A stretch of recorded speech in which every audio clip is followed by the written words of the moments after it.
Welcome to Mama Mabel's Caregivers podcast. Today, we're thrilled to introduce Kimberly Willis, a woman whose journey through breast cancer has not only shaped her into a beacon of empowerment and elegance, but also a devoted caregiver to her parents during their own cancer battles. Kimberly is the visionary behind 49 Rows, a fashion boutique where style meets survival. Here, she curates collections that embody confidence and grace, specially designed for those rebuilding their lives after cancer. Her passion for wellness and advocacy extends through every venture, promoting growth and resilience both personally and within the community. Kimberly applies her financial acumen as a coach, helping families navigate financial planning from debt management to insurance, empowering them towards stability and prosperity. Her commitment deepens with the Survivors Corner, a resource rich platform she founded to support other cancer survivors, providing essential resources and a network for those seeking to reclaim their lives post cancer. Kimberly's literary contributions, including her impactful books, Walk Through the Fire and Surviving the Cancer Journey, share her insights and inspire strength in others. Through these works, she reaches a wider audience, spreading hope and resilience. In addition, Kimberly's life is enriched by her role as a pastor's wife and mother of four, where she draws strength from her faith and family. Her involvement with the Michigan Association of Female Entrepreneurs and the NAACP showcases her leadership and commitment to fostering change. Join us as we dive deep into Kimberly's story. Be sure to subscribe and share. Let's spread the word and empower more lives with Kimberly's extraordinary journey, marked by her dual role as both a survivor and a caregiver.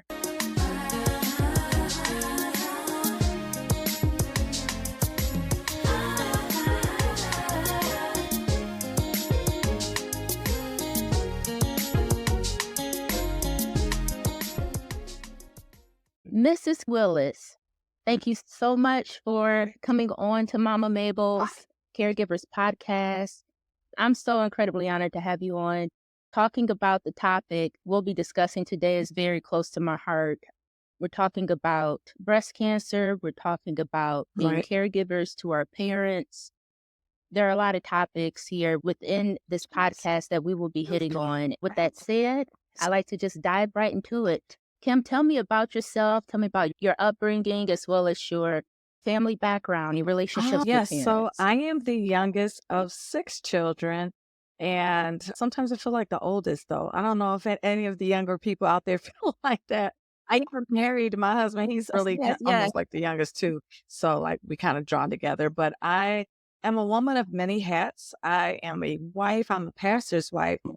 I am a mom of four. I have a grown child. Oh my gosh. I feel like it was just yesterday I graduated and I got another senior. So I'm doing this thing back to back, guys. Also, I am a first lady. I am an author. I'm a businesswoman, entrepreneur. I just love to help people and just really love on people. Our mission really is to really love on folks. I remember with my daughter graduating high school last year, I started reminiscing different things and I pulled out like, yearbooks and different things like that. And I remember pulling out the senior book that we had and I had wrote a prompt in there and I said that I wanted to motivate people.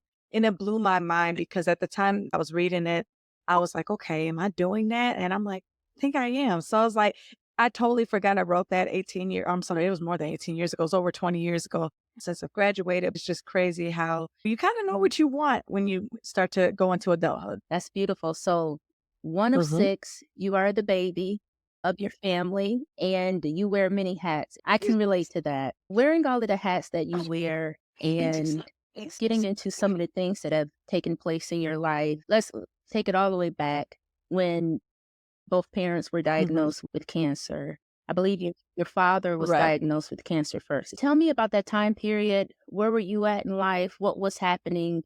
How did you feel about it? When did you find out? So my Let's start father there. was diagnosed with bladder cancer twice. The first time was 2012.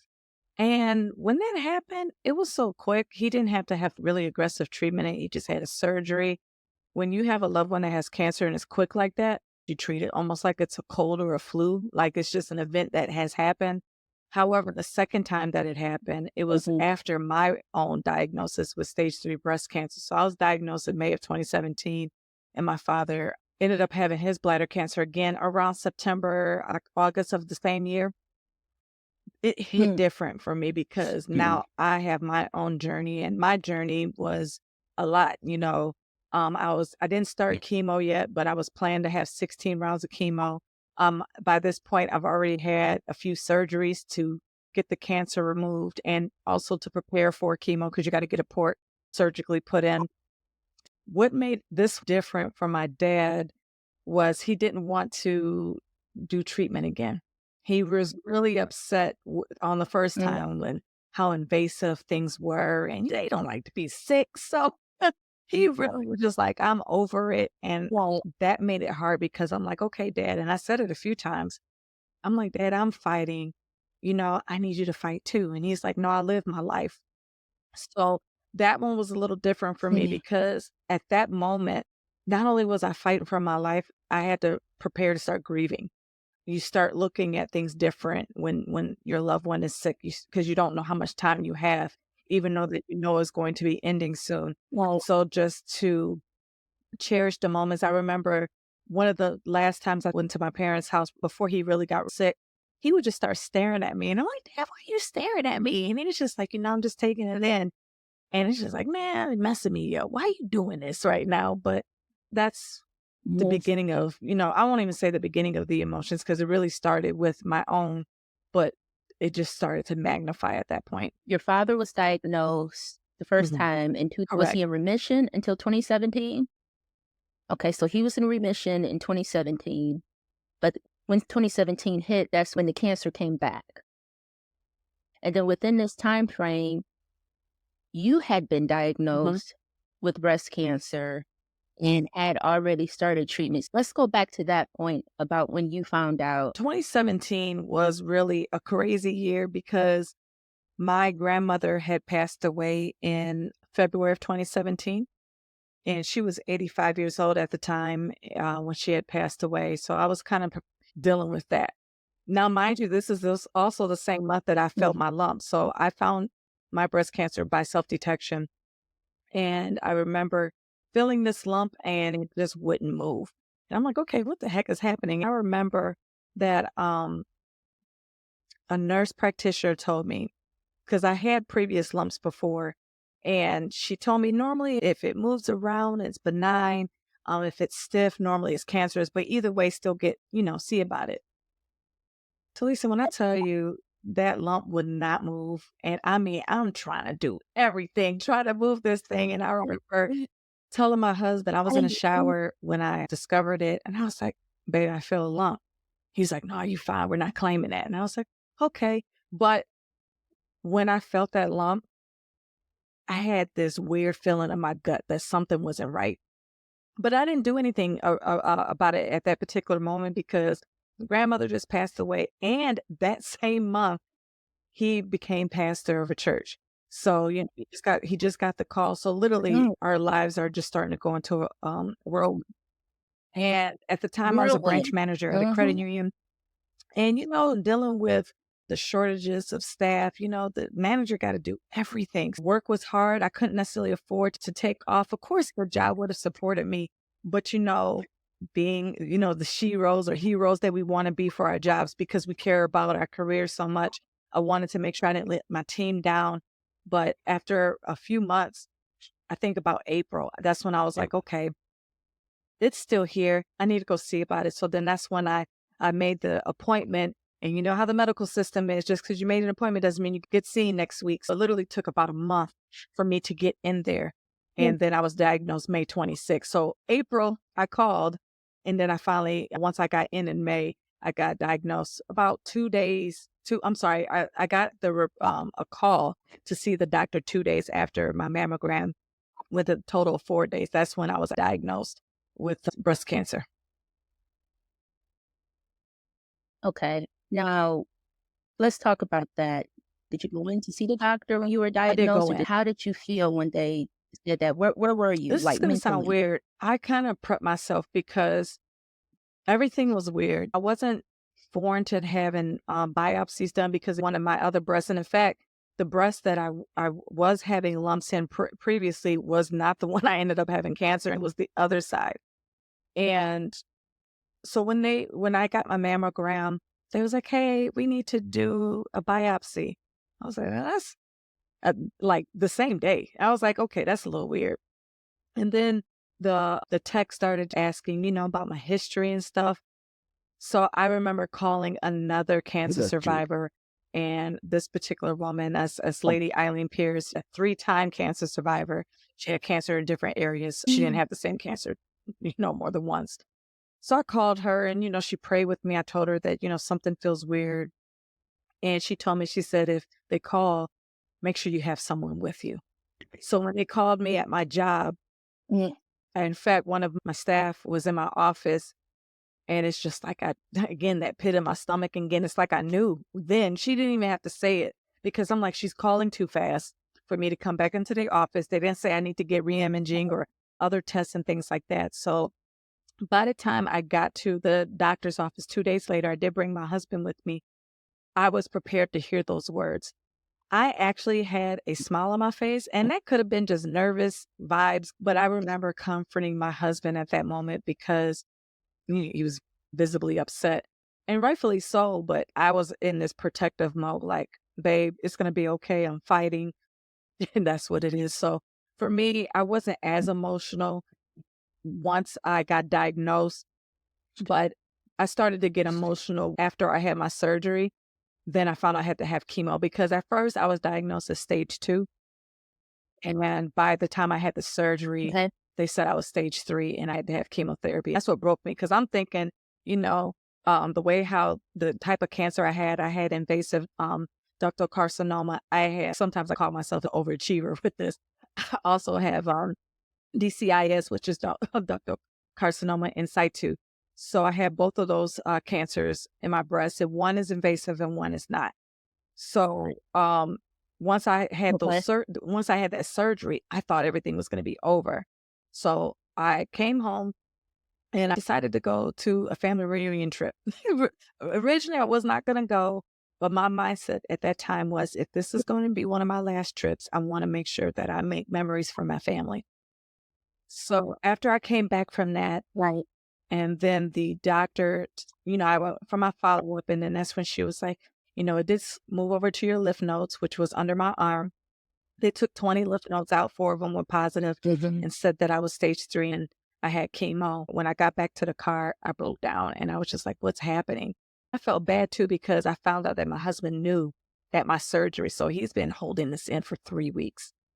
I just felt Oh, bad wow. that he had to carry that, and he did it just so, him and the doctor were in agreement it wasn't the time to tell me because they wanted me to enjoy the trip. That was a lot. After you had your breakdown, what did you do? I'm a woman of faith. At that point, I put my gloves on, I prayed to God, and I said, "God, it's me and you at this point." I believed in healing and did not want to think about death. What also helped me is that my doctor, because I was in stage 4, let me know that it was curable. But looking back at it now, I could have had all the what ifs. What if the chemo doesn't work? What if it ends up spreading or it comes back? Thankfully, at that time, I wasn't there. When you're in a traumatic situation, you're either in a fight or flight mode. I was in a fight mode. I really didn't think about Right. anything else but the fight because I had my family to fight for. And I just wanted to be there. At the time, my youngest was 1 and my oldest was 11. And we didn't tell them until after chemo. So I also hid it from, my church family because we wanted to protect our kids, our emotional state, being Right. new to the church. I didn't want everyone at us, those who are on the church team knows that the first family is typically is a whole lot of eyes on them. And my husband is a pastor's kid. So I've already been through the lens prior to him being a pastor himself. We really wanted to protect our kids' emotional health. And, we hid that. But by doing so, I've had to be in my prayer closet all the time because when you're not able to express it all the time, you know, Like, who do you go to? Like, of course, I went to my husband, and then I went to my siblings and things like that, who know. And, even with my mom, I remember when I told my mom about my diagnosis, she cried on the phone. And, you know, like certain things like that was, Mm. it hit home. And even with my mother-in-law, I found out she cried. I didn't know that she did it, but she went into another room, and I found out later she was crying, and I didn't know Oh, that. But, yeah, just trying to manage all those different emotions, but really it was about fighting for my life at that point. And that's really what got me through, is just having faith, but then also having a strong prayer life. Being a worship leader, mm, we sing songs about how God is great and how he's a healer, and um, need to have faith of the mustard seed and all these mhm. different types of things. So for me, it was also important for me, if I'm a worship leader singing those songs, it was time for me to live it out loud. And even though nobody knew, I knew eventually they may know. And I wanted to be a proud example. I didn't want to let God down on showing what it's like to have his strength. Obviously, mine isn't enough with everything that has transpired. And I know we'll get more into the story in a minute, but with everything that has transpired is literally by his grace and mercy, and his strength is how I got through it. So I really wanted to make sure that I sent a message to others that just because you're going through something doesn't mean you don't have to serve. Everybody's journey is different. I understand when you can't serve and when you can, and everyone's emotional state is different on how they process things. For me, I wanted to make sure, as a leading lady of our church, shout out to New Day, and I just wanted to make sure that I was an example showing them what strength looked like. It wasn't for me, it was displaying God at that moment.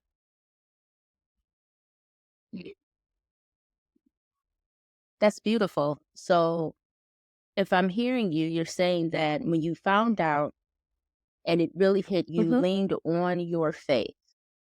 That was the time you really reached out, got in touch with your source. And in Hmm. this case, your source Hmm. is God. You're a Christian, right? So your source is God. And you begin to just reach out, connect with God, with source, and Yeah, lean on your faith. Would you say that's the best practice for people who may be going through cancer right now to absolutely. do? And if you're not faith based, I really believe that you need to connect with something that's motivational, inspirational, and other people who has gone through it. I made the mistake, or at least I wasn't aware the power of a support group. I got a support group after I finished active treatment, but having it during treatment would have been amazing. So if you are faith based, definitely pray and don't worry, as much as you can. Have faith, because there's going to be times where you are going to get knocked down, but you have to have some type of hope to believe in something. And again, if you're not having that motivation, having positive affirmations, I had certain songs. And in fact, when I connect with other breast cancer survivors, I like to actually send them songs that has helped me, or songs that I hear a certain message and I send to them, because sometimes you need that encouragement. And sometimes you don't necessarily want it from other people, because you, it, it's just, like when you're sick, sometimes you just want to deal with it yourself. Sometimes you want it and sometimes you don't. And then the ones that you don't, I wanted to give Right. resources and tools for those individuals, and even for myself, to have a fighting chance. I know one song in particular that got me through chemo. I think his name is Prince Ty, and the song is called Please Keep the Fight in Me. That was so instrumental for me during Mm, chemo, because out of the 16 rounds, I did 15 of them. And the first 4 rounds was brutal. So, I had this, cocktail mm, called ACT. So one is called the first 2 is called nicknamed the Red Devil. It is a Cytoxin mixed with, mhm. doxorubicin. The last phase was Taxol. So the first 2, you get it every 2 weeks. That's right, every 2 weeks. And I was one of the people who got sick off of the saline. Now, saline is just a flush, your line to make sure that you can start getting your pre-meds as well as the chemo. I can literally taste it. And because I was able to taste it, it Mm, rises your anxiety. You start feeling nauseated and everything. And the nurses and I had to come up with a system to help ease me tasting it. Because, of course, when you taste something metallic, your natural reaction is want to throw it up, or heck, not even want to deal with it. So I had to really figure out with the nurses how to be able to digest what was getting ready to happen. And then with the pre-meds, you got to be able to coat your stomach before you get these nasty drugs in your system. So some of it was Benadryl. I don't Mhm. remember everything. I know some of it was anxiety meds and stuff like that.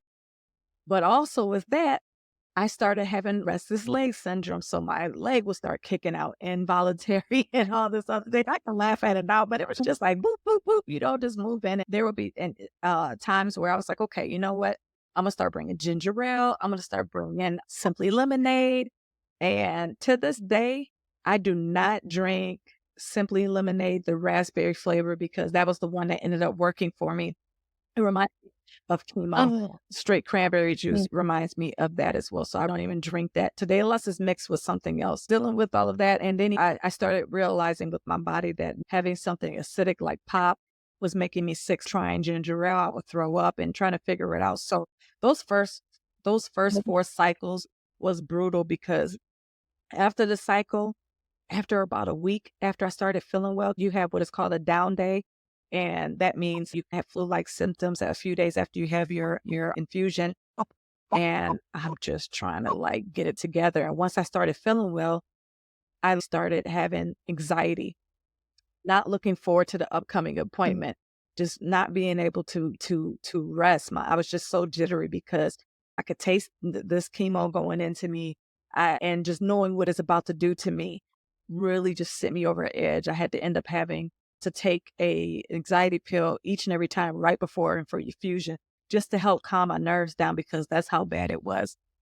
With that, normally I was able to manage my emotions and things like that. But listen, all that stuff throws out the door, especially when you have to fight like that. Wow. So you were going through all of this and then also finding out that your father, bladder Hmm. cancer, came back. How were you able to just wrap your mind around that and help your mother provide care for him as a caregiver? It was hard. I was diagnosed at 34, and to have this heavy weight, typically in your 30s, you're building your family, you're building your careers if you're not established. And that's normally what you want to think about. You don't want to have to think about fighting for your life, let alone dealing with managing or helping my mom manage her emotions, helping her with appointments. My dad was very stubborn, so there would be times he wouldn't want to take certain medications or even eat, just because he just wanted to be difficult.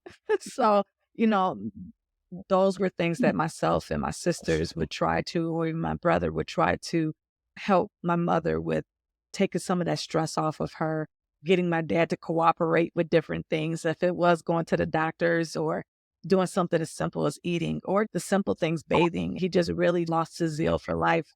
It was hard to watch all Mm. this go down and see my mom kind of go down. As a caregiver, you have to watch that you don't also go down with the survivor because you start to neglect yourself because you're so concerned about the other person. Sometimes you're not eating because you're so concerned about them. Sometimes you're not sleeping right because they're keeping you up because you don't know if you got to call 911 in one moment versus, it's going to be a good day. Right. It's a on call, up and down roller coaster type of situation. So just really trying to be an emotional support system. So I had this thing of being strong for my mom and also being strong so she wasn't concerned about me. Because in my mom's point of view, she has her daughter and her husband dealing with that. And I can only imagine what that felt like. There was sometimes she was able to come and support me. And then there was times that, she had to go and to support my dad. And she would feel bad when she wouldn't be able to come and help me with different things because she had to help my dad, and I had to let her know that it was okay. So that was Right. hard, managing all of that. There would be times, in fact, a lot of times, about 50 to 60% of the time that I had to drive my own self to infusion. So again, that's all God. Listen, after the cocktails that you Mhm. have with that, it's insane. To be able to drive afterwards was impressive. In fact, the nurses were surprised I was doing it. Oh, wow. So, okay. I just, Kim, you're blowing me away here with just your story thus far. Wow. So you had all of this going on and trying to be there for your father. making sure that you're strong for your Mhm. family, also for your church family. You said that you leaned on your faith, but you prayed, and also as a best practice to share with everyone who's listening, Mhm. support groups. Kim also support groups were very helpful, which she found later. So tell me this, as your father's Right. cancer continued to progress, what happened with your father who When he was passed? diagnosed around August, September 2017, he passed away March 2nd of 2018. By this time, I had just finished Okay. chemo and was getting ready to go into radiation. And shortly after his funeral, Okay. like literally shortly after his funeral, my mom was diagnosed with stage 4 lung cancer. Prior to my dad's passing, literally, in fact, the Mm, day before he passed, my mom ended up needing to get a biopsy done because she had this cough. My mom always saw about herself if she got a paper cut. She's at the doctor's office. So it wasn't a lack of not seeing about it. Even with my dad being sick, she went and saw about it. But the doctors didn't catch it in time. They didn't do the x-rays and stuff. And for me, having survivor's guilt, that's something I had to process and deal with. I just wish I would have been able to say, "Hey, mom, why don't you get a CT, a chest X-ray, something to be able to look at this?" Because every time they would give her antibiotics, she would be okay, and then immediately after, she was sick again. So she ended up having a biopsy done the day before my father passed away. At this point, my dad was gonna go any day. So I was in this weird situation. Do I okay. go with my mom with this procedure or I stay with my dad? So my brother ended up staying with my dad and I ended up going to with my mom. And then the crazy thing is there was a storm right after that. It was a bad snowstorm in Mm, Michigan. It could snow up until April. So the you power know went what? out and it was crazy times. We're trying to coordinate. My dad he also had COPD, which means he only had so many hours of oxygen left. So it was just such an intense time. And we finally was able to get him to a hospital. And then that's where he ended up passing away. But yeah, my mother was diagnosed with that shortly after. Oh, wow. So you lost your father. He passed away. Your mother, the day before he passed, you went to get a biopsy. Shortly after your father passed, your mother was notified that she had stage Mhm. 4 lung cancer. Tell me about the day you found out. That was rough. The day I found out that she had lung cancer, she didn't know her diagnosis or prognosis yet. I literally got on my knees and I said, God, I recognize that I'm in a storm. I don't know how this is going to play out, but I just need your strength. I didn't know if she was going to live or die. I didn't know what was happening. Again, none of us knew, including her, did not know her prognosis yet. So I just knew that, okay, you know, I just got to keep fighting. But I happened to go with her the day that she found out her prognosis. And I really got to say this, I'm I'm a wellness advocate now. I'm a wellness advocate in multiple facets, and one of it being an advocate Mm, for in the healthcare system. I had a great medical team. However, when certain things didn't align, I made switches because there needs to be a harmony between the doctor and the patient. I remember the doctor my mom had. I didn't really care for her bedside manner because she said, "Well, your scans are bad." And my mom was, "Well, how bad is it?" She never said stage 4, but after she gave, like, how much time she had left, it was evident she was stage 4. So she was like, "Oh, you have a year and a half left at best." We like, "What?" So I'm like, "She's stage 4?" She said, "Yes." My mom is shaking her head. It was my mom, one of my mom's brothers, his wife, and myself in this room. And I can't believe she just dropped the bomb on my mom like that. It was hard to watch my mom deal with that because she just buried a husband. I'm still fighting again. I'm getting literally getting ready to start radiation. And then now they actually gave her a timeline. I didn't have that. But so that was really hard to digest and deal with. She declined so fast. She ended up passing away 82 days after my dad. That time period was crazy wow. because my mom is the second oldest of 15 kids. And honestly, when my father had passed away, that was the Wow. first time she was living by herself. So we had to manage Sometimes she would be with my sister. My mom didn't want to feel like a burden with me because I am married. It was just a lot of juggling. I did a lot of taking my mom to appointments, then shooting to my own. I remember one in particular I left her doctor's appointment and I went and had radiation, and I would just remember breaking down on the table because it was just too much. First, to just watch my mom start to Right. go down, me fighting and being nervous about this new thing with radiation. I knew it wasn't going to be as aggressive as chemo, but it's still, you just don't know if your skin's going to peel off, it's going to be too itchy. I have my own things to deal with. And of course, after having chemotherapy, it destroys the good and bad cells. So I started having problems with walking because my bones hurt. It was just a lot to manage. However, my mom always taught me a lesson, even when she didn't necessarily say it. She did the same thing I was doing as far as still singing. I remember the last time she sung happened to be at my church, and the song she sung was I Won't Complain.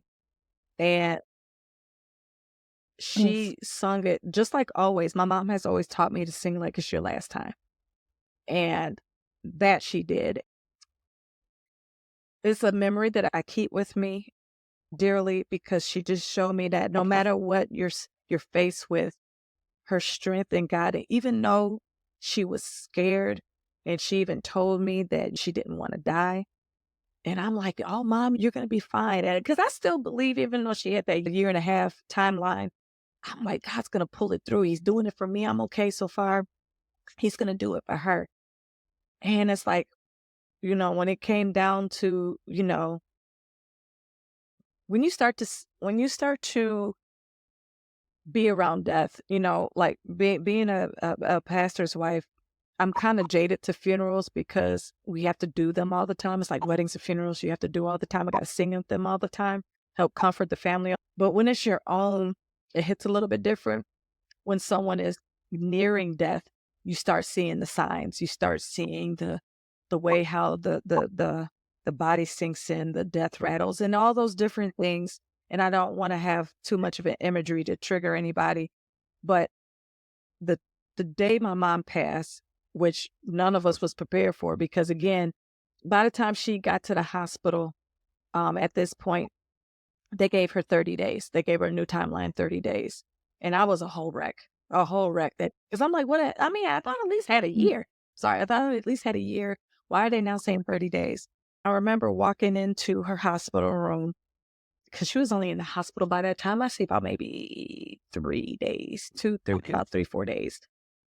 And I saw that same look of her body, like my father. I was like, oh man, I had bought some McDonald's, didn't even eat it. It's like, cause I couldn't eat that moment. And I remember calling my husband. I said, I think you need to get down here. He was like, why? I was like, I think my mom's about to pass. He was like, how do you know? I said, I just know. And it's crazy. He literally got there right when she took her last breath. He didn't even realize she took her last breath, because he literally was just coming in and got to her bedside, and it was like, she's gone. And it was just really emotional. But I will say I'm very proud. She did request for me to sing at her funeral. I wasn't strong enough to do that, but I did sing for her at her bedside right before she passed. So I'm glad I at least did that. I'm like, sorry, mom, I couldn't do the funeral, but it was just a lot because having a funeral in March and then turn around and have another funeral in May, it was a lot, having to pick out caskets again and write obituaries and get family together and flights and all this other stuff. That's a lot, let alone ours for my mom, because she's from Virginia. One of her wishes that she wanted to be flown back to Virginia. So we had a funeral in Michigan. And then another one, it wasn't a real funeral, just more so the viewing, and then, interment for her body at the cemetery. And that was hard because of how insurance was. She was protected. However, because this particular company was being hard with releasing funds, we had to push things back. So I was the only one who was able to make it to the Virginia one. My father-in-law happened to be there with me, and I was very thankful for that. When I had to close the casket for the second time for her, it's already hard doing that the first time. and even Oh, with my dad. But to do it that second time, what's final, that was so hard. My father-in-law has this technique when he has families close caskets, he allows the family to hold the casket and close it down. He allows the family to have that last moment. So I asked the lady if she allowed me to help close the casket down. And when I closed it, I felt my heart shut, like a piece of my heart just shut. I didn't feel that at the first funeral. I didn't even feel it with my dad's funeral. But that time, it was just like a switch. And again, it's by the grace of God. I don't even know how I was able to make it. But I will say that God was great. He still allowed me to look fly in the process. You couldn't tell. By that time, with not having really a lot of hair, I learned how to put some lashes on, even though yes. sometimes God gave me the ability to make it look easy. Thank you. I don't know how anyone could have dry eyes just by listening to this story. I've had to mute my microphone several times to get some tears on my nose, make sure I was okay. I resonate with a lot of what you spoke about. You lose a parent, especially a parent Hmm. that you were very close to, Yeah. changes you.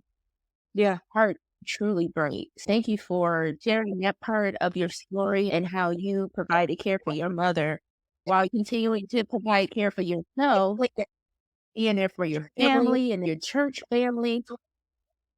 Let's talk about some of the things that helped you during the process of taking care of your mother, and then also when you lost your mother.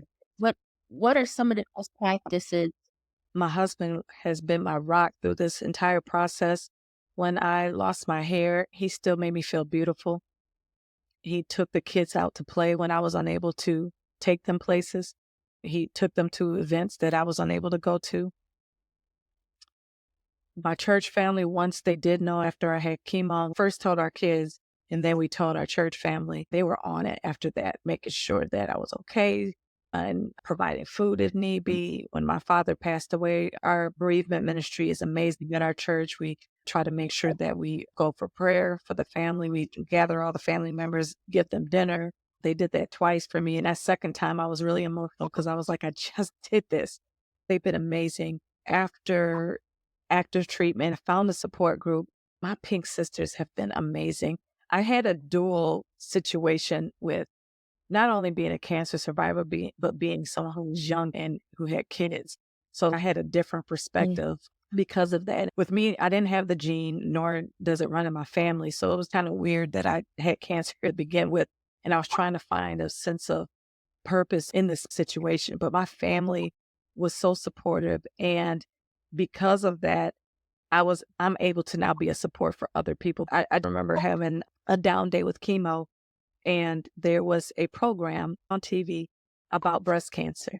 It was a Caucasian and African American lady on the program, and they were giving statistics about how Caucasians get cancer more, but African Americans die more. And the light bulb went off. This is why you have it. This is for you to advocate. This is for you to tell people who are under 40. I'm here to be a support for anybody who has cancer, any kind of cancer, but more so for people under 40. If I did not do the self exam I learned when I was 18, I would not be here today. So I really wanted to make sure that women, especially African American women, to understand the importance of self check under 40 and just to pay attention to your body. If something's off, go see about it.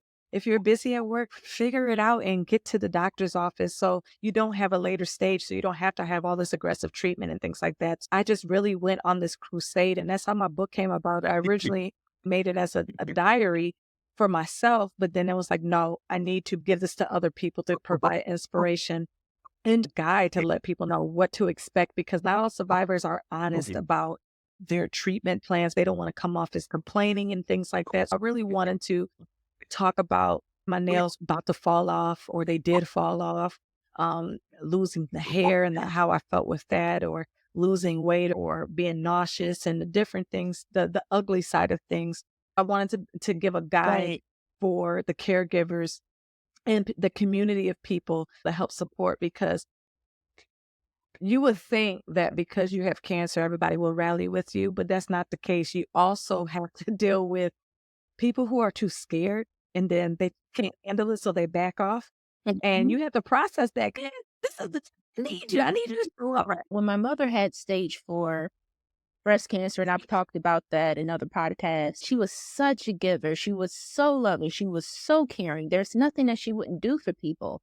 And now that she had this stage 4 breast cancer, I stood back and I watched because I wanted to see who was going to reach out. Were these people that she had given so much to going to reach out? Some of these relatives, some of these people from church. My mother was definitely that church lady. And a lot of them didn't reach out, and it hurt her. It hurt her. But I had an opportunity to talk with some of these people and express how I felt about it and how it made my mother feel. And I learned from them that Mhm. they didn't know how.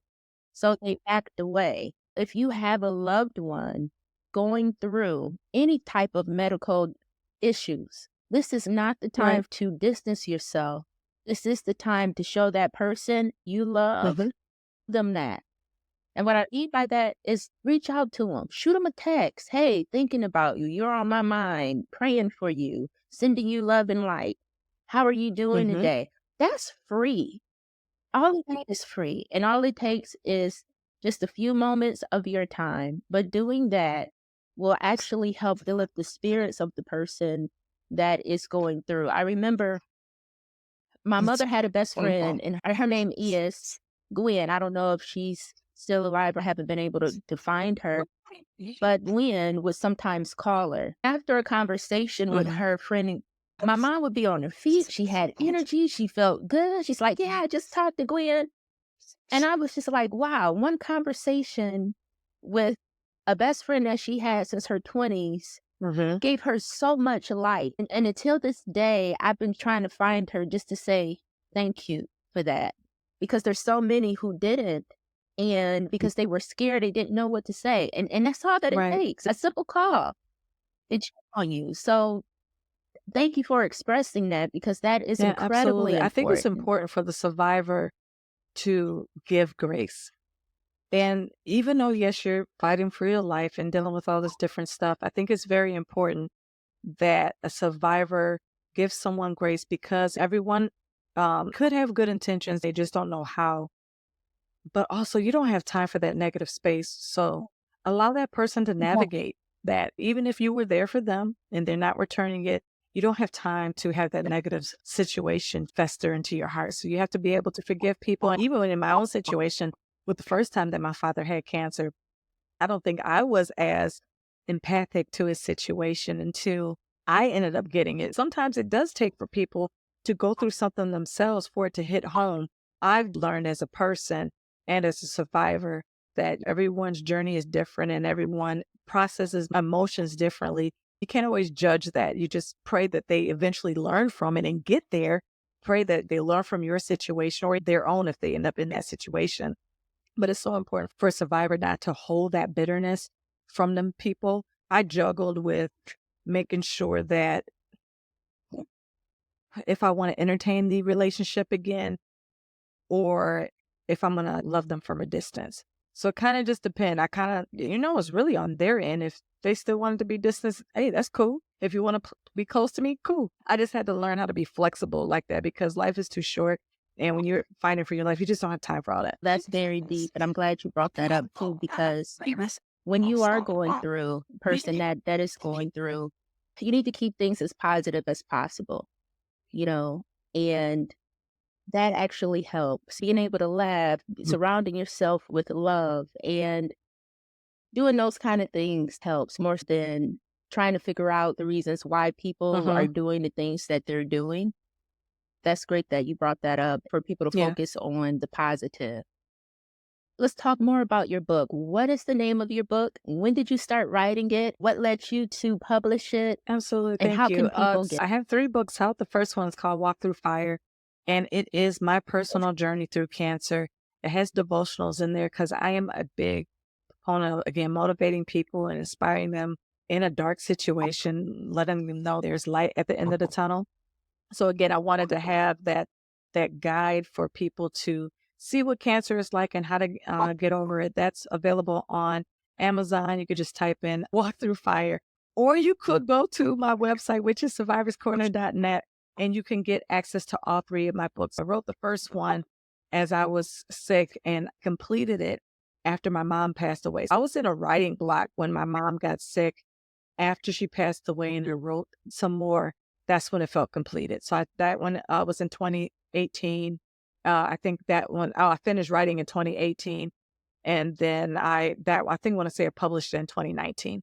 I had an amazing editor, Ray Glandon. He's amazing. He has edited all of my books. The second book that I did was called I'm Speaking, and I'm a co-contributing author of 80 different women that gives a whole bunch of positive quotes and things like that and empowerment.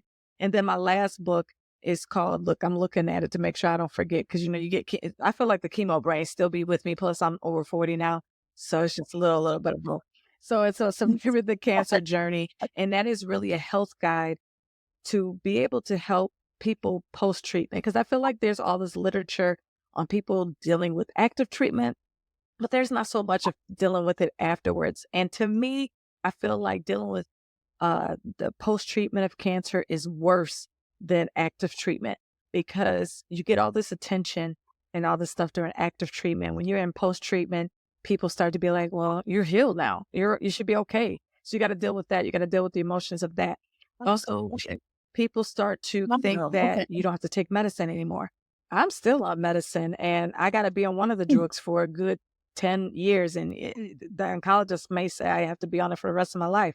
And because I take that medicine, there's side effects that I have to deal with joint pain. And I mean, I'm 7 years out and I'm finally starting to get my footing. Because of radiation, I ended up getting asthma. So I got asthma 2 years after I finished active treatment. I mean, during the pandemic, it was just a crazy time.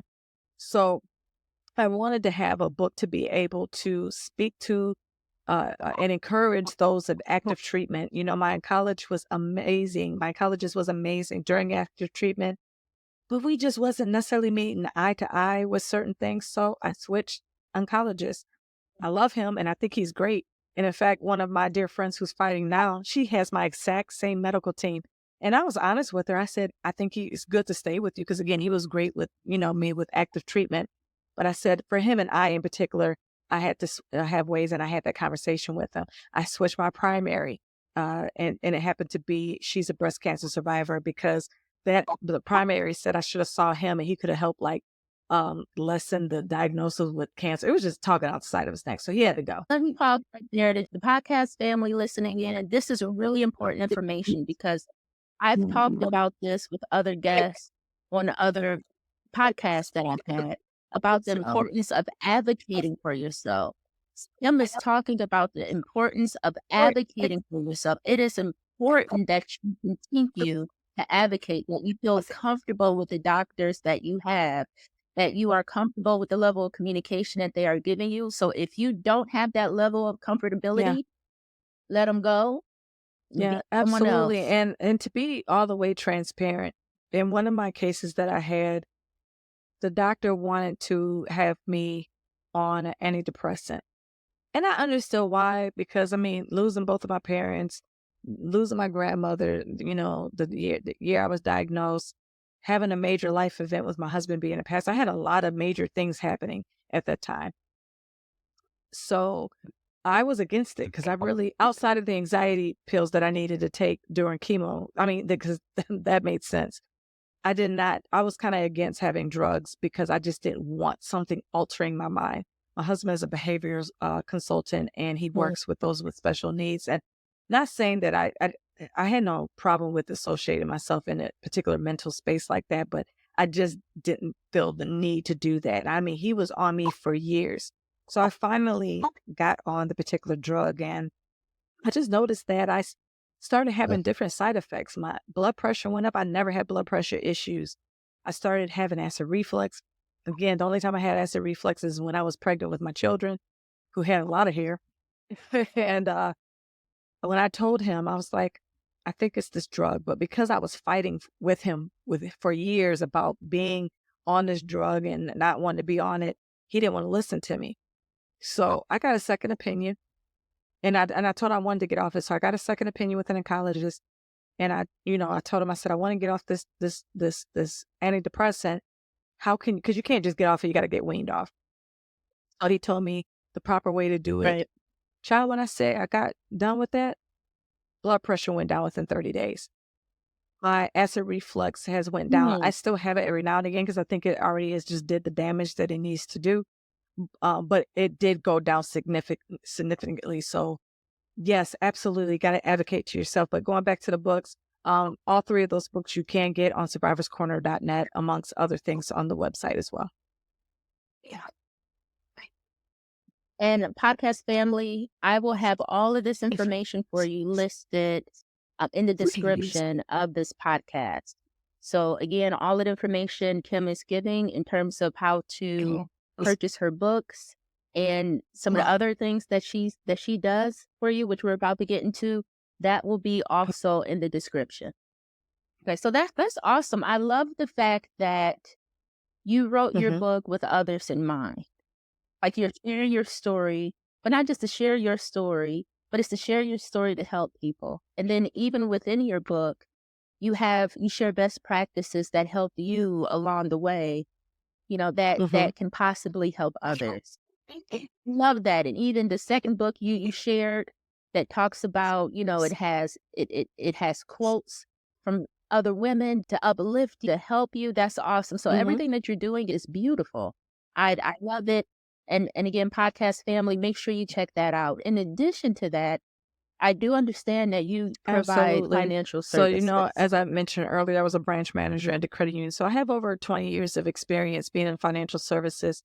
But when I got sick, I couldn't do the same functions anymore. And in fact, I even went back as a part-time teller. I went all the way down, had to swallow my pride. And that was even difficult because some of the customers that were there, they were like, "Why are you here?" And I was just like, I was like, "This is what I got to do right now." Side eye, but it just Right. didn't work for me. I kept getting sick with the asthma was really bad, and it's just now getting to a place where I'm getting better with that, and that's been 4 years into that.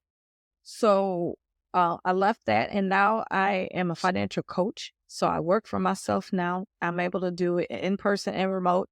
And I really help people in so many different areas. I learned so much more in the year that I'm doing now, being a financial coach, than I did at a credit union. So I'm learning about learning what the rule of 72 is. A lot of people don't know what the rule of 72 is, and really making sure that the interest rate that you're getting is working hard for you. That point zero two that you get in at the bank ain't going to cut it, buddy. When you divide that into 72, it's going to take 360 years just off of that alone. Also, just making sure that people are properly protected with insurance, and making sure people understand the difference between cash value and term insurance, and so they can make an educated decision on which direction that they want to go into. I believe that you should do term and invest the difference, but again, we want to provide education for that. I help people with mortgages. I'm a licensed mortgage loan originator. So listen, guys, like I'm not just like, how some people say they coach and then they just name themselves a coach. No, I'm licensed to do these things and to be able to have these conversations with people. And eventually in February or so, I'll be also licensed to do the investment portions, but I have people go to some of my colleagues to help them to really look at everything. Cause I really believe that you can't just look at finances in just one area. You can't just look at just debt management, or you can't just look at insurance, or you just can't look at mortgages, whatever. There is a total picture, just like at the doctor's office. When you say, I got a sore throat, the doctor's going to ask you the questions about your whole body to be able to assess properly how Mhm. to help you. And really, that's all I do as a financial coach. I'm asking questions about your whole financial portfolio so that I'm able to diagnose properly what you need to get done and give you strategies to do it properly so that, again, your money's working harder for you, that you could become debt free. And then that you have a solid retirement plan. So that's really what I'm excited about doing, is still aligned with helping people and motivating them in their finances. So it's just been amazing for me. I still have Survivors Corner, the website. Has my books there. It has different, I call it survivorware, where it has different messages to encourage survivors and as well as the caregivers. I help with styling because some cancer survivors don't know how to style themselves. I remember after having my surgery, I had to have a draining tube, and I styled myself in such a way that people didn't know. Again, my church family didn't know for months where I was sick. I still sung every week. Only missed one Sunday because I ended up having the Wow. flu New Year's Wow. Eve, and that landed me in the hospital. But outside of that, I was at church that morning, but that evening for the New Year's Eve service, I was in the hospital. So, but outside of that, that was the only time that I missed church.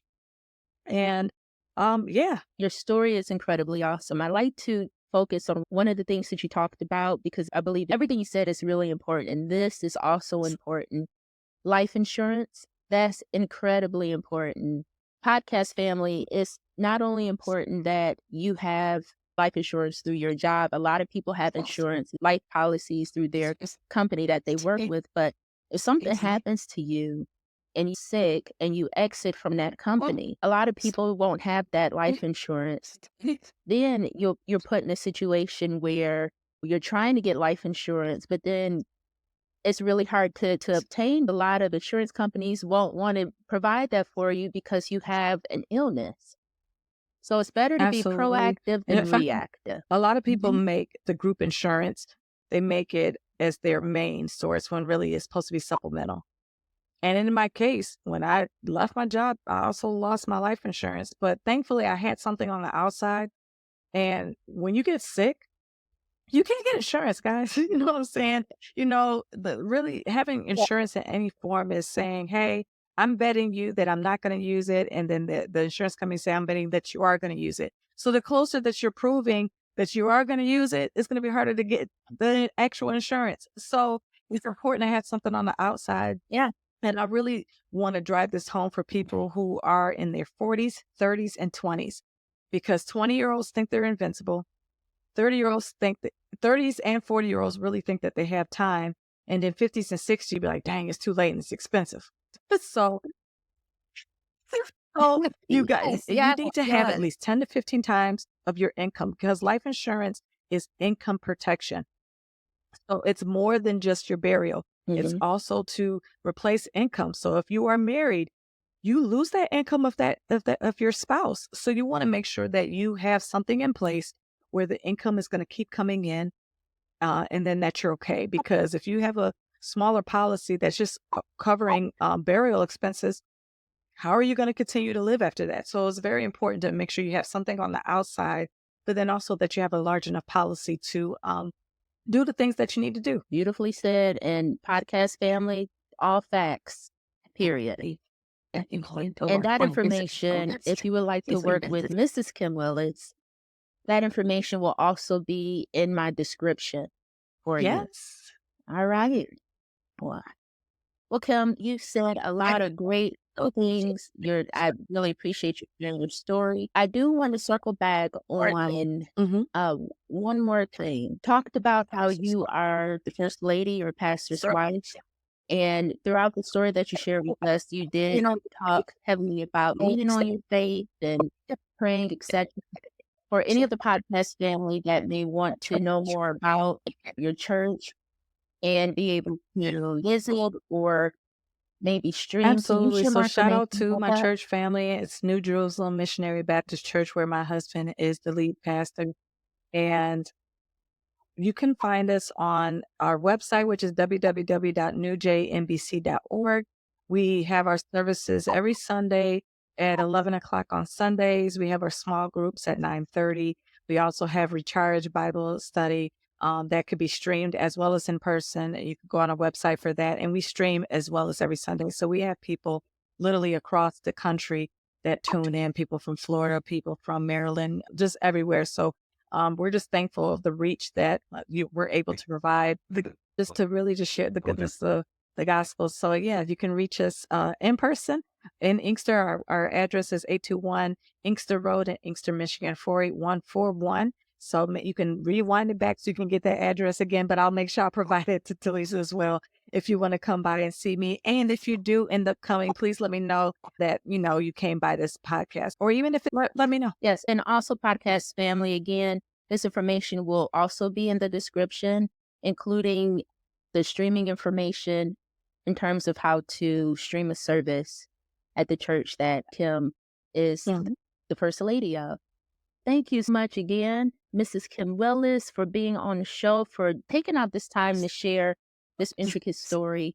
Women, please make sure you go and get your mammogram. Please stay on top of that. Early Yes. detection is the best detection. Continue to honor your bodies. Continue to check on yourselves.